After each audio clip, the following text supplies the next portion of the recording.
ายดียินดีต้อนรับเข้าสู่ช่อง YouTube สวรรค์บรรณา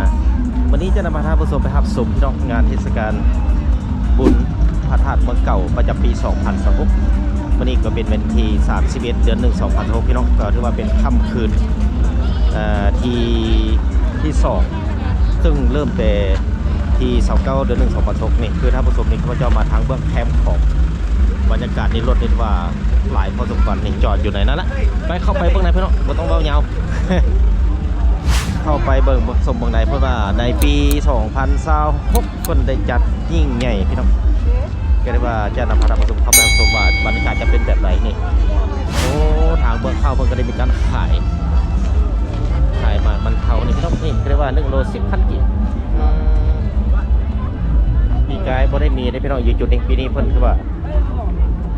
จัดแบบยิ่งใหญ่พอสมควรพี่น้องนอกจากนั้นแล้วก็จะมีการขายปิ้งไก่โอ้ปิ้งไก่ปิ้งไข่ปอยาวคอยสุกพี่น้องนี่ก็เป็นอีกหนึ่งบรรยากาศในบุญนมัสการพระธาตุศรีโคตะบองหรือว่าพระธาตุเมืองเก่าประจำปี2026ที่วัดแขกชัยขมวนวันนี้จะย่างเข้าไปตรงไหนพี่น้องก็ได้ว่าทุกๆปีเลยพี่น้องเพิ่นก็ได้มีการจัดงานนี้ขึ้นหลายคนว่าพระธาตุเมืองเก่าหลายคนก็พระธาตุศรีโคตะบองเป็นพระธาตุเดียวกันพี่น้องเลยอันนี้ปล่อยไปทางนี้มีรถที่เป็นรถต้องขอขอบใจ FC ทุกคนที่สนับสนุนส่งสวรรค์บรรณาด้วยดีสั่งครับผมก็จะได้ทำวิดีโอใหม่ๆให้ทำสุขได้ครับชมในตอนต่อไปพี่น้องมันจะค่อยย่างค่อยไปทั้งนี่น้องปิ่นเดี๋ยวไม่ยังลูกไปย่างไปลูก ได้ย่างละลูกสาวละไปลูกย่างเข้าไปจับป่ะนะไปแล้วโอ้ถือว่าเพิ่นเตะบานคือเก่าว่ามือสุดท้ายฮะเป็นมือเว้นกับปกติบอกจังว่ามือสุดท้ายกับเตะบานคือเก่าโรตีเคฟบ่อยนี่ก็จะมีข้าวคำสิงปลาหมึกสด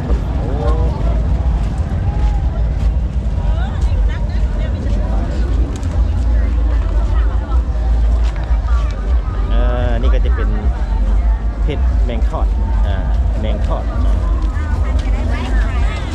โอ้ปีนี้ถือว่าคึกคืนในพี่น้องปีกายนี่ในปี2025ในเบื้องซ้ายนี่จะบ่มีแต่ทางเบื้องขวามาปีนี้ถือว่าเพิ่นมีห้างห้านมาวางแสดงขายสินค้าอยู่ในนี้หลายเพราะฉะนั้นจะเป็นการขยายสถานที่พื้นที่ขึ้นตึมนั่นเองไม่ยังหรอก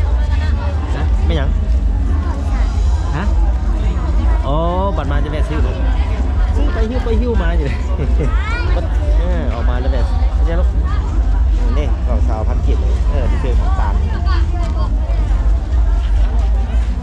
นี่ก็จะเป็นร้านขายประเภทหมากไม้หลังจากนั้นแล้วก็จะมีฝือข้าวเปียกอะไรอื่นๆนี่พี่น้องจุดนี้โอ้คือว่าขึ้นพอสมควรพี่น้องในปี2026ต้องขอขอบใจ FC ที่สนับสนุนส่งสวรรค์บรรณาด้วยดีเสมอมาเลย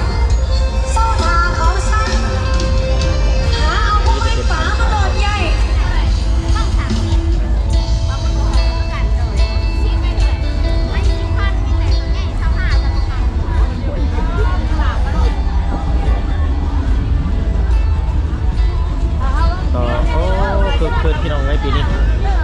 ฮะเอามาให้ยังเอามาลิ้นก็ที่ว่าทางเบื้องซ้ายเบื้องขวาพี่น้องบอกการค้าขายนี่จะมีข้าวหลามปิ้งไก่ปิ้งไข่ต่างๆครบเทียบพี่น้องแต่ว่าการย่างหล่อมันนี่ก็ได้มัดระวังพี่น้องมันจะมีความเสี่ยงในการเสี่ยงเพียงเขาไปถ่ายรูปพี่น้องไปนี่ก็จะไปถ่ายผมถ่าย4 คนถ่าย3 คนก่อนคอลูกก่อนคอ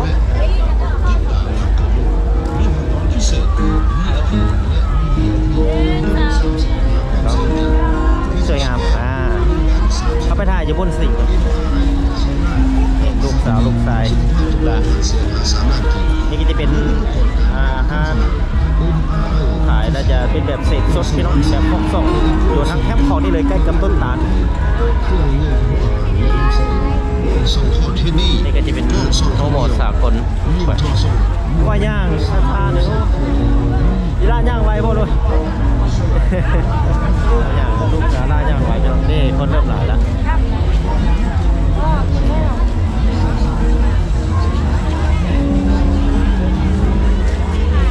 โอ้เกินพอสมควรพี่น้องเพราะว่ายศพิเศษในงานบุญนมัสการพระธาตุเมืองเก่าหรือพระธาตุสิงห์ตะบองในปี 2016 นี้ขึ้นแน่นอนพี่น้องเพราะว่าสถานที่ต่างๆเพิ่นก็ได้มีการปรับปรุงขยายขึ้นเติมโดยเฉพาะในทางเบื้องแคมป์ของพี่น้องเพิ่นจะขยายขึ้นไปไม่ได้เป็นอันนี้รวมกันมีแต่แนวแซ่บ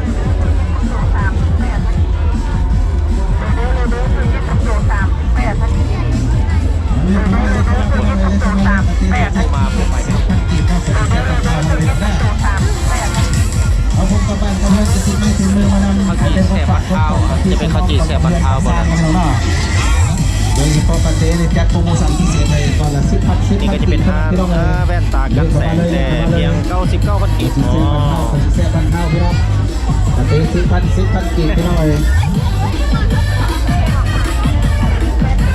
ในพวกนี้ก็จะขายไปเป็นของกินพี่น้อง เล็กเข้ามาเลยพี่น้องเล็กเข้ามาเลย ข้าวเปียกจะเดิน ประเทศ ในอยู่นี่ 10,000 กีบพี่น้องเนี่ย 80,000 กีบ2,500,000 3,200,000เลยแล้วเลยเร็ว วันนี้ก็เป็นค่ำคืนที่2พี่น้องแต่ทีมงานส่องสวรรค์บรรณาก็ได้มาเป็นค่ำคืนที่2เป็นคืนวันที่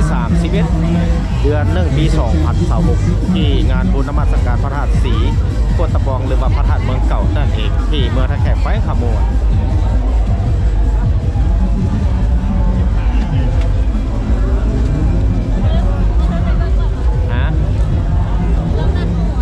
ไปรอทางพวกนี้พี่น้องภายหลังรอดในอ้อมหอบเบื้องนอกแล้วหลังจากนั้นจะนำพระธาตุผสมเข้าไปฮับสมเบื้องในพวกแหละเบื้องกรมเรียนในแถวทางนั้นพี่น้องก็ถือว่าเอาทางสอบเก็บพวกน้องกัน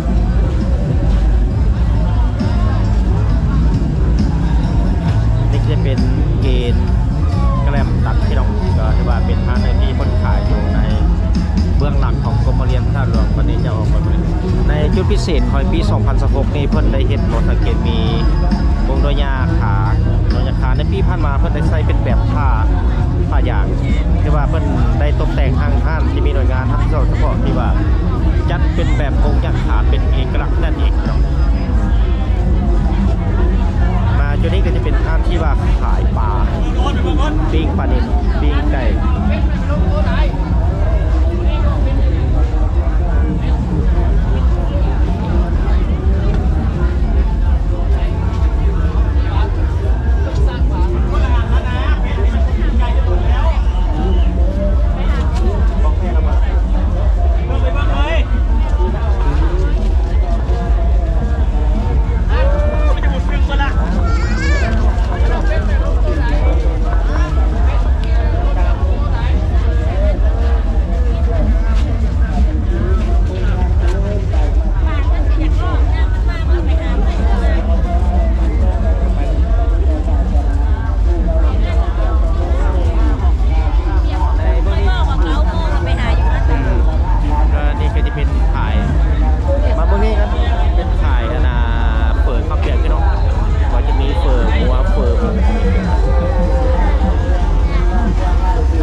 ตัวเครื่องมือชีวิตครอบครัวต่อไปอย่างเดิมให้หายผู้หายใช้หายปัญหาเรื่องการไปบริการมาโดยก็ไว้ในปัญหาในท่านั้นให้ที่บ่อยมากมาโดยก็ให้เพื่อนให้มาในร่างในเรื่องก็ติดตัวติดตัว โอ้นี่หวะ โอ้ยจะมีปัญหาครอบครัวนำตัวมาบ้านสา เลือกเอาปัจจัยหาที่พันสี่ปัญหาครอบครัวบ่อยจนหมายมาบ้านสาเทวโมดนาปัจจัยบ้านนาสาโทโมดนาปัจจัย100,000ได้หักแล้วสาธุเป็นบุญเป็นกุศลในหลายเพราะว่าพายนำเด้อว่าทิพย์ประกาศทิพย์คุณยาก็เล่าหลายแต่ทุกอย่างกาได้แต่ก็ไม่หอกอันนี้ก็มีทางปัญหาครอบครัวของเราอีกมาบ้านสามโมดนาปัจจัย50,000ได้หักแล้วเป็นบุญเป็นกุศลในหลายเด้อแล้วก็มีสถานครอบครัว รักษาไว้ ฮันนี่เดินทางมาจากบ้านสวนดอกไม้เมืองได้เดินทางปัจจัยชาวพันธุ์ถวายบูชาอุปทานสาธุคาถาครอบครัวของนางธิดาเดินทางมาจากจังหวัดกาฬสินธุ์เดินทางปัจจัย100,000เป็นแล้วแล้วก็มีคาถาครอบครัวของสุนทรมาจากบ้านเต่าหัวเดินทางปัจจัย50,000คาถาครอบครัวเป็นเดินทางปัจจัยไปกันแล้วว่าจะให้เงินไม่เท่าให้เอาเดือนนั้นลูกก็ไปป่อนกระปุกไม่เท่าเงินให้รักษาดีๆลูกบัตรเมื่อจะไปซื้อเมืองปากบ้านมรณะปัจจัย500,000อีกสาธุได้ครับแล้วให้ได้บุญได้หลายได้พอเด้อที่มาได้คนตัดหักตาทุกท่านหลายสบายทั้งใจเด้อครับคุณไปบุญทางแล้วนี่นะ ศรัทธาครอบครัวของ ไปบุญทางแล้ว ศรัทธาครอบครัวเพื่อได้เดินทางมาจากบ้านดงดอกไม้อนุโมทนาปัจจัยแก่ยอดถวายบูชาเดชพระธาตุมีปัจจัยอยู่200,000ท่านผู้ชมนี่ก็จะเป็นมาสังเกตการตกแต่งคนเห็นประตูโขงเข้าอยู่ในโซนบริเวณนี้มันจะตกแต่งเป็นแบบนั้นจะเป็นโซนหนึ่งที่ว่ามันตกแต่งเป็นแบบกระแตไม้ก็จะเขียนในนมัสการพระราชินีบองประจำปี 2026 ยินดีต้อนรับนั่นเองในปีผ่านมาบ่เคยมีได้เป็นในการตกแต่งสวยงามแบบนี้เพราะว่าเป็นไปเอาไม่เป็นแบบว่าต้องถูกวัดหน้าพระธาตุที่คนตะบองในนี้ถวายไว้นะคนอื่นมาทำตัวหนังสือมาจะจองเพชรโมทนาปัจจัย50,000ศรัทธาครอบครัวของแม่อันนี้จะเข้าไปงานบนแสดงมีทีมมาจากบ้านนาน้ำปากกระดิ่งโมทนาปัจจัย100,000นะครับไปกินกันนอนรับดีกลางคืนก็นอนรับดีไปมากความดันดันส่งกำลังดีให้เลยกำลังดีให้เลย เป็นยาดีครับผมนี่ในขอบเขตบริเวณเมืองในไปเบิ่งคนแสดงเวทีพี่น้องฮะ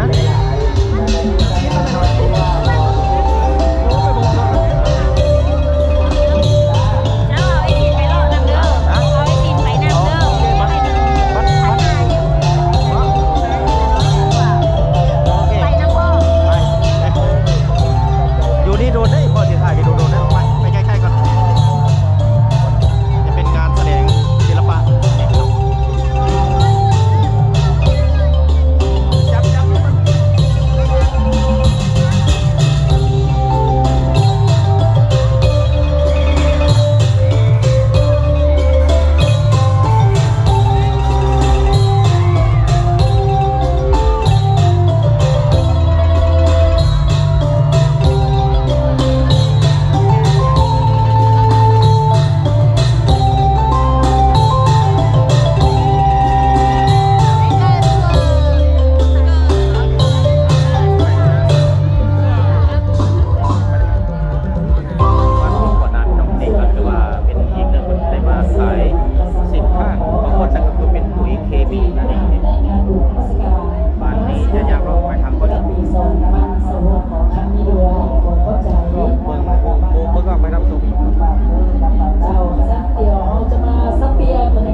ด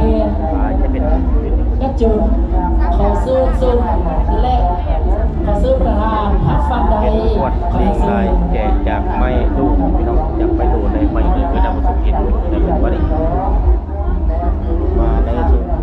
วันนี้ก็จะเป็นสาพันธ์แม่หญิงแขวงขมวดที่มันมาขายจะเป็นแพเป็นไม้ที่จะสหพันธ์แม่หญิงแขวงขมวดนั่นเองพี่น้องคือท่านผสมเห็นนี่หลังจากนั้นมันก็จะมีการขายจะเป็นไว้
มาเด้อพี่น้องเด้อพี่น้องทางแขกสบายดีขอใส่ชิ้นนั้นนิดนึงพี่น้องเด้อ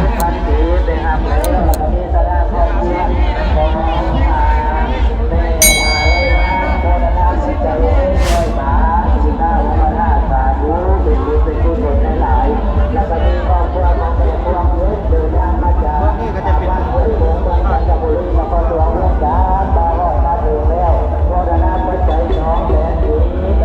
น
วกนี้ก็จะเห็นเป็นเพจที่ว่าขายเป็นเพจเสื้อผ้าและก็โทรศัพท์อื่นๆโอ้คือว่าการตกแต่งจัดแจงห้างต่างๆนี่สวยงามนะพี่น้องในปี2026นี่คือว่าต้นจัดแจงเป็นระเบียบนี่ต่างจากปีที่ผ่านๆมานั่นเองเป็นร้าน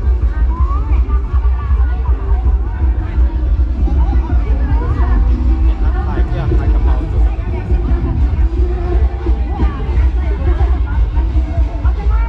มีเพื่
30บาท3บ่ตาเบิ้งเดินได้ยังบ่30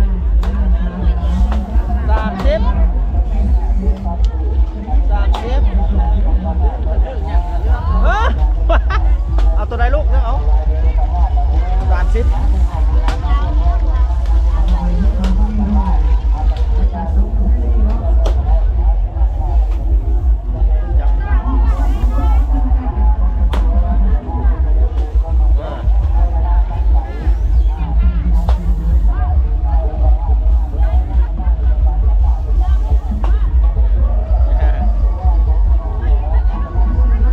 มานี่พอจับให้มันจะเหี้ย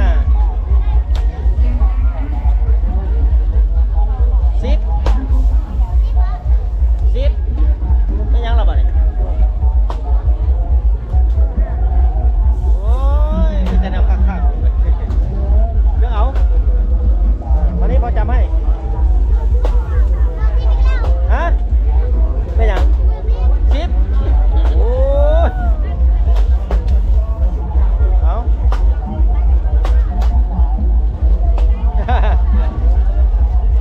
ไปใส่กระเจี๊ยบบอกให้พ่นน้ำคลายลง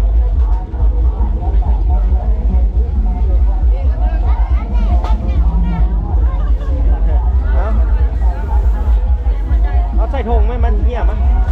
มานี่ไป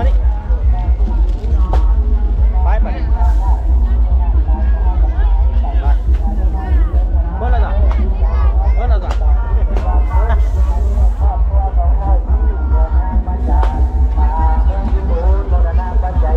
บาทเอาไว้บูชาเดี๋ยวมันห้าได้ห้าแล้วสาธุเป็นบุญเป็นกุศลในหลายเด้อแล้วก็มีทางศรัทธาครอบครัวของนางแพทย์มาในบ้าน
ท่านผู้ชมเข้าไปเบิ่งใกล้ๆพระธาตุสี่โคตรบอกพี่น้องนี่ในวันในจุดนี้ก็จะมีผู้คนขายดอกไม้สังฆทานทูบเทียนสามารถมาซื้ออยู่ในนี้ได้หรือว่าจะเกี่ยมมาในเขตก็ได้บอกพี่อย่างพี่น้องก็เสร็จแล้วแต่ความสะดวกของบุคคลนั่นเองพี่น้องพอคนจะมีการเวียนเทียนย่างของพระธาตุ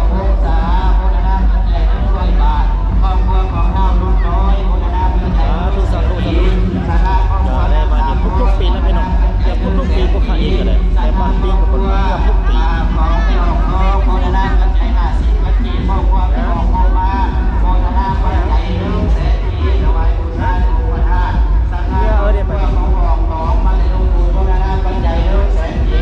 เ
2566นี่ในงานบุญนมัสการพระธาตุสิงห์โคตะบองนี่ที่ว่ามีคนที่ออกไปอีกบอกกว้างแต่เมื่อก่อนเนี่ยเพียงแต่5 เมตรเป็นได้พี่น้อง5 เมตรในขอบนี้แคบมาดีของมาโทนี่ความกว้างขวางเวลาแห่เข้าแห่ต้นแห่ประสาทเพิ่งกันหรือว่ากว้างขวางกับพี่น้องไปได้สะดวกอ้อมๆอยู่ได้นี่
อยู่ทางเบื้องหน้านี่ก็จะมีหนอง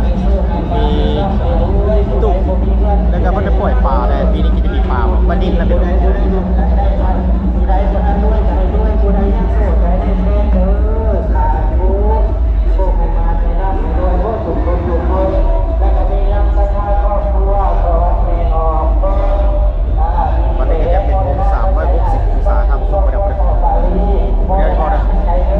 ถ้าผู้ชมเองก็ได้ว่าเข้าจะอ้อมมาทำอะไร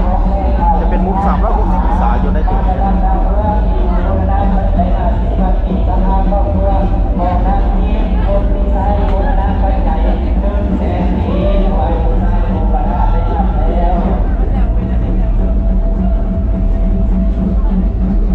ปุ๊บบริการจะย่างออกไปบริการไป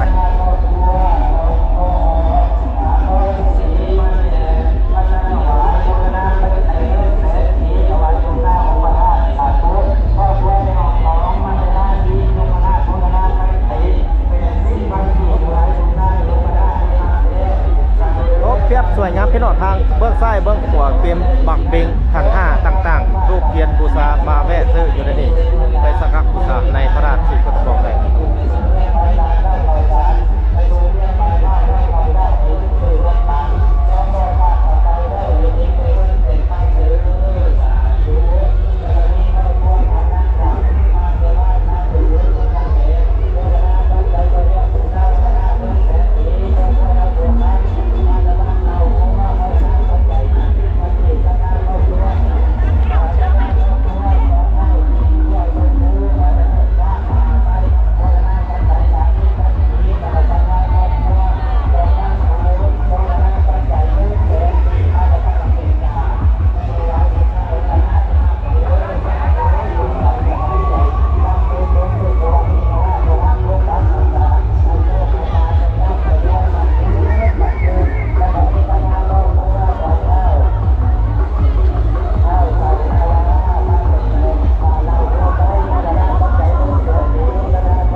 สองบอก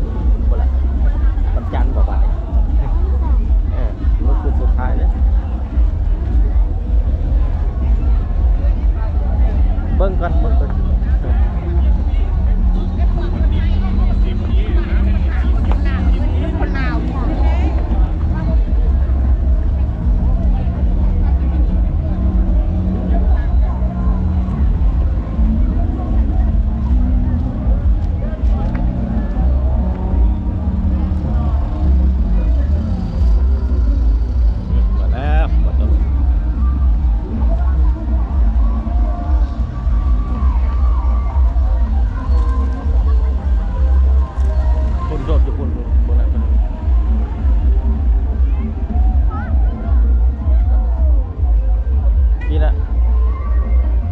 พี่รถอยู่พี่นะ